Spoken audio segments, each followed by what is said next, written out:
इस वीडियो में हम लोग सॉल्व करेंगे एनसीईआरटी के एक्सरसाइज 6.3 का क्वेश्चन नंबर 26।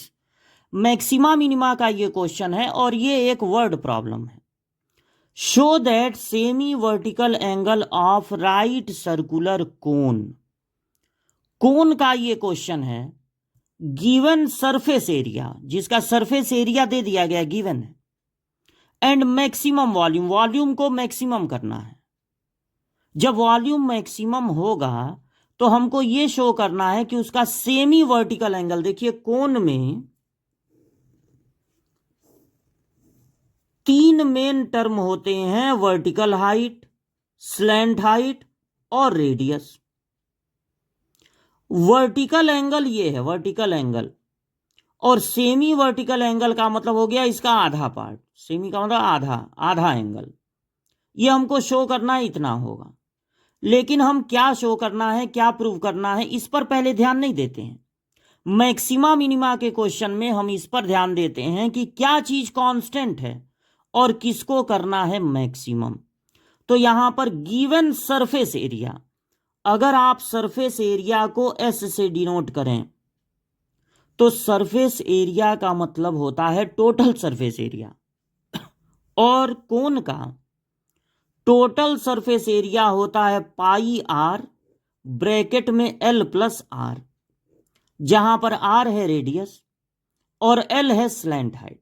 तो ये जो गिवन सरफेस एरिया मतलब क्या है कि आर, एल और एच ये सब वेरिएबल हैं, बदलने वाली चीजें हैं। आर को नहीं ना कहा है कि गिवन है, एल को नहीं ना कहा है गिवन है, एच को नहीं कहा। गिवन क्या है? Surface area. तो ये जो सरफेस एरिया एस है वो कांस्टेंट है इस क्वेश्चन में, ये बदलने वाला नहीं है। लेकिन आर भी बदलने वाला है, एल भी और एच भी। आप जानते होंगे कि पाइथागोरस थ्योरम भी इस पे लग सकता है, यानी कि L square equal to H square plus R square भी होता है। अब ये हो गई बात कि क्या वेरिएबल है और क्या कांस्टेंट है। अब बात आती है मैक्सिमम किसको करना है। जिसको मैक्सिमम या मिनिमम करना है वही फंक्शन का काम करेगा। तो फंक्शन होगा वॉल्यूम इसका, और आपको याद रखना पड़ेगा कि वॉल्यूम का फॉर्मूला होता है 1/3 पाई आर स्क्वायर एच। जो फंक्शन हम तैयार करते हैं मैक्सिमा मिनिमा के क्वेश्चन में, उस फंक्शन की एक खासियत होनी चाहिए, उसमें बस एक ही वेरिएबल होना चाहिए। तो यहां बड़ी दिक्कत है, यहां पे वेरिएबल दो दो हैं, आर भी और एच भी। अब या तो सिर्फ आर होना चाहिए और या तो सिर्फ एच होना चाहिए। तो अब मान लीजिए इस फार्मूले का हम यूज करें और यहां से आर और एल दिख रहा है, एच तो दिख नहीं रहा है। यहां से अगर आर की वैल्यू निकाल के इसमें रखें तो दो प्रॉब्लम है। पहली प्रॉब्लम यह है कि यहां पर आर भी है और आर स्क्वायर भी है। अब आर निकालने के लिए क्वाड्रेटिक बनेगा, आर के टर्म में बड़ा मुश्किल हो जाएगा आर निकालना, श्रीधराचार्य का फार्मूला लगाना पड़ेगा। दूसरी बात यह कि अगर आर की वैल्यू यहां पे निकाल के यहां रख भी दें तब भी कोई फायदा नहीं होगा, क्योंकि तब भी इसमें दो वेरिएबल रहेंगे। कौन कौन? एल आ जाएगा ना, आर तो गायब होगा लेकिन एल आ जाएगा। अगर यहां से आर की वैल्यू निकालें तो एल भी रहेगा, एच भी रहेगा, फिर दो वेरिएबल हो जाएंगे। एक तो इतना मेहनत करेंगे, ऊपर से दो वेरिएबल फिर रहेंगे। तो आप ऐसा करिए, पहले आप क्या कीजिए, एच की जगह, देखिए इसको इधर भेजेंगे माइनस हो जाएगा। एच की जगह पहले आप लिख दीजिए रूट में, एच की जगह रूट में L square minus R square. अब एच गया लेकिन फायदा, कुछ ज्यादा फायदा नहीं हुआ, क्योंकि एच गया तो एल आ गया, फिर दो दो वेरिएबल हैं एल और आर। अब यहां से पाई आर को इधर ट्रांसफर कीजिए तो बचेगा एल प्लस आर, यानी एल की जगह आप रख सकते हैं एस अपान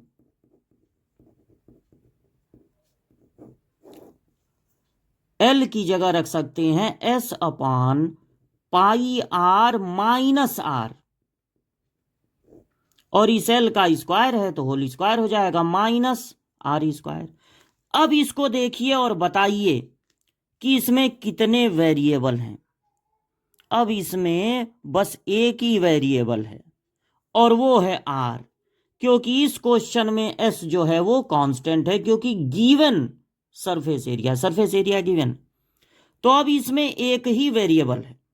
अब ये कुछ हद तक बढ़िया हो गया, लेकिन प्रॉब्लम ये है कि अगर ये रूट रहेगा तो दो दो बार डिफरेंशिएशन करने में टाइम बहुत लगेगा। तो एक काम कीजिए, 1/3 पाई आर स्क्वायर, पहले तो एक काम करते हैं, यहां ए माइनस बी का होल स्क्वायर लगा दे रहे हैं, A square plus B square minus 2ab, तो आर आर कट जाएगा, बचेगा 2s अपॉन पाई, फिर माइनस है आर स्क्वायर, तो आर स्क्वायर कैंसिल हो जाएगा। जो अभी हम बात कर रहे थे कि फंक्शन हमारा रूट में है, दो दो बार डिफरेंशिएशन करना पड़ता है मैक्सिमा मिनिमा में, रूट में रहेगा तो दो दो बार डिफरेंशिएशन करने में टाइम बहुत लग जाएगा। इसलिए हम इस चैप्टर में यह काम कर सकते हैं कि फंक्शन को मैक्सिमम मिनिमम ना करके अगर फंक्शन के स्क्वायर को मैक्सिमम मिनिमम करें तो भी कोई दिक्कत नहीं है। तो हम दोनों साइड का स्क्वायर कर देंगे,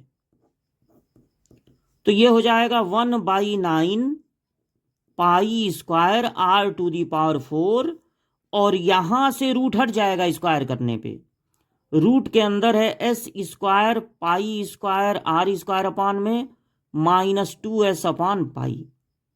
अब इस ब्रैकेट को तोड़ देते हैं, इसका मल्टीप्लाई पहले वाले में होगा तो S square pi square R पे power 4 upon 9 pi square R square minus, जब इसका मल्टीप्लाई होगा 2s पाई स्क्वायर आर पे पावर 4 अपॉन 9 पाई। ये जो फंक्शन का स्क्वायर है इसको अब फंक्शन मान लेंगे एफ आर। यहां पर देखिए वेरिएबल कौन है, आर, तो इसको फंक्शन मान लीजिए एफ आर, मतलब एफ आर का स्क्वायर नहीं, फंक्शन के स्क्वायर को फंक्शन मान लेना है, एफ आर उसका स्क्वायर नहीं करना है। तो अब ये देखिए पाई स्क्वायर कैंसिल हो गया और आर स्क्वायर से आर स्क्वायर कटेगा, तो एस स्क्वायर बाई 9 यहां पर बचेगा आर स्क्वायर, यहां एक ही पाई कैंसिल होगा तो 2s पाई बाई 9, और यहां पर आर पे पावर 4 पूरा बच जाएगा। जब फंक्शन हमारा बन के तैयार हो जाता है मैक्सिमा मिनिमा में, तो हम लोग इसका करते हैं दो बार डिफरेंशिएशन।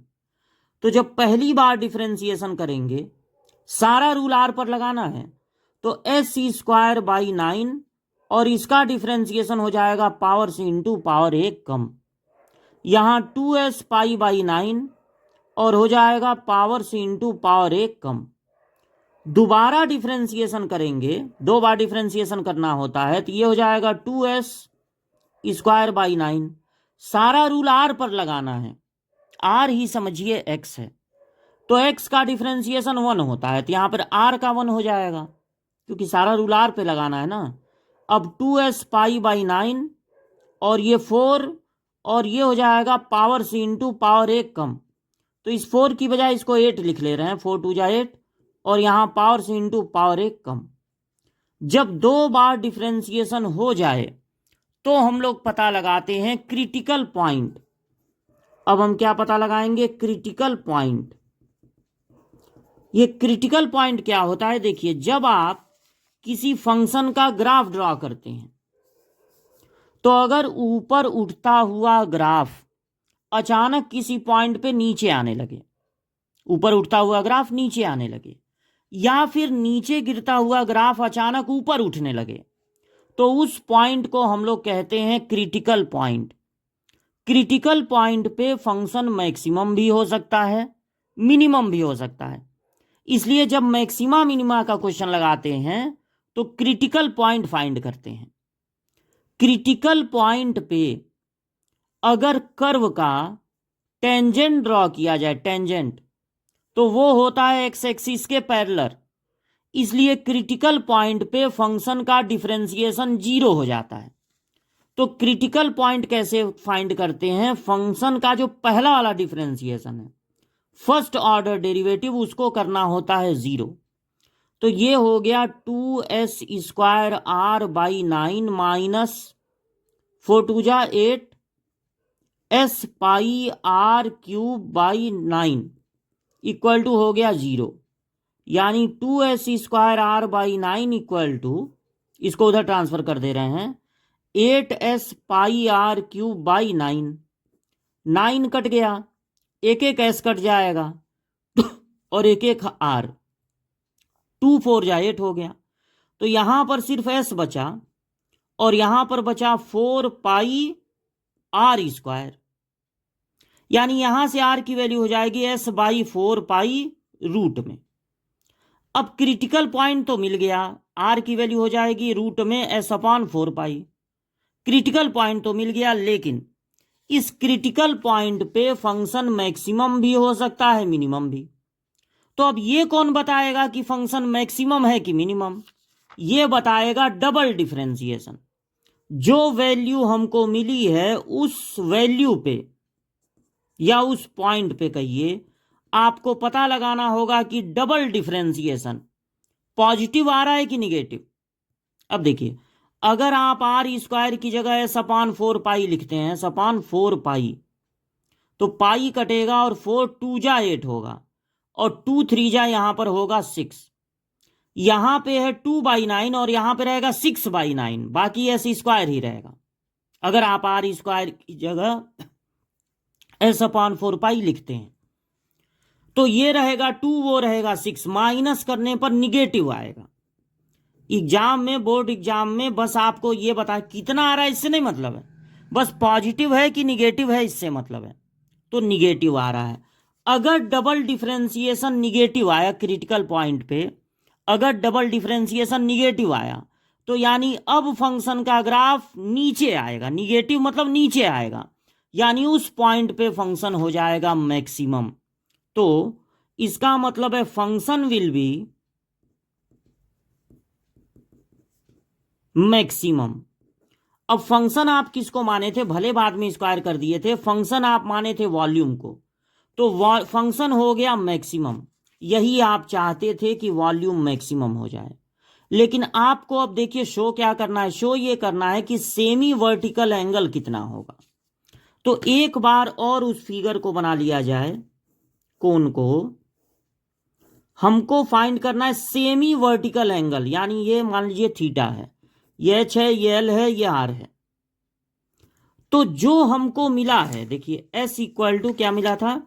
s/4πr², उसी को ले लेना है। और s का जो फॉर्मूला है πr ब्रैकेट में l+r, उसको ले लेंगे। तो पाई पाई दोनों तरफ से कैंसिल हो गया, एक एक r भी कैंसिल हो जाएगा। तो l+r बचेगा 4, एक r कैंसिल हो गया ना इस r से, 4r, यानी l होगा 3r, यानी r/l होगा 1/3। और देखिए, अगर इस ट्रायंगल में ट्रिग्नोमेट्री लगाएं तो थीटा के सामने वाला परपेंडिकुलर होगा, यानी r क्या है? परपेंडिकुलर। और l तो 90 डिग्री के सामने वाला है, यानी हाइपोटेन्यूस। परपेंडिकुलर अपॉन हाइपोटेन्यूस होता है साइन थीटा, यानी थीटा हो जाएगा साइन इनवर्स 1/3। तो यही हम लोगों को प्रूव करना था कि जब वॉल्यूम होगा मैक्सिमम तो उस समय सेमी वर्टिकल एंगल होगा साइन इनवर्स 1/3। यही हमको प्रूव करना था। तो सबसे पहले हम क्वेश्चन में ये देखेंगे, एक बार और समझ लीजिए कि सरफेस एरिया गिवन है। कौन का क्वेश्चन है? सरफेस एरिया गिवन है, यानी सरफेस एरिया कांस्टेंट है। वॉल्यूम को करना है मैक्सिमम, तो वॉल्यूम ही फंक्शन का काम करेगा। लेकिन फंक्शन में बस एक ही बदलने वाली चीज होनी चाहिए, वेरिएबल एक ही होना चाहिए। तो पहले हम पाइथागोरस फार्मूले से इस h को हटाएंगे और फिर ये जो कांस्टेंट दिया है उसके फार्मूले से l को गायब कर देंगे। तो पूरे फंक्शन में एक ही चीज रहेगी बदलने वाली, r। अब चूंकि रूट है इसलिए दो दो बार डिफरेंशिएशन करने में टाइम बहुत लगेगा, इसलिए फंक्शन का स्क्वायर कर लेंगे और उसको एक फंक्शन मान लेंगे एफ आर। दो दो बार डिफरेंशिएशन करेंगे, पहले वाले डिफरेंशिएशन को जीरो करके क्रिटिकल पॉइंट फाइंड करेंगे। उस पॉइंट पे देखेंगे डबल डिफरेंशिएशन आ रहा है निगेटिव, यानी फंक्शन होगा मैक्सिमम। उल्टा होता है, अगर डबल डिफरेंशिएशन निगेटिव आया तो फंक्शन होगा मैक्सिमम। अब जो मिला है एस इक्वल टू 4πr², वहां पर एस की वैल्यू अगर रखी जाए तो r/l निकल रहा है 1/3। r का मतलब परपेंडिकुलर, l का मतलब हाइपोटेन्यूज यानी साइन थीटा। तो प्रूव हो गया सेमी वर्टिकल एंगल होगा साइन इनवर्स 1/3।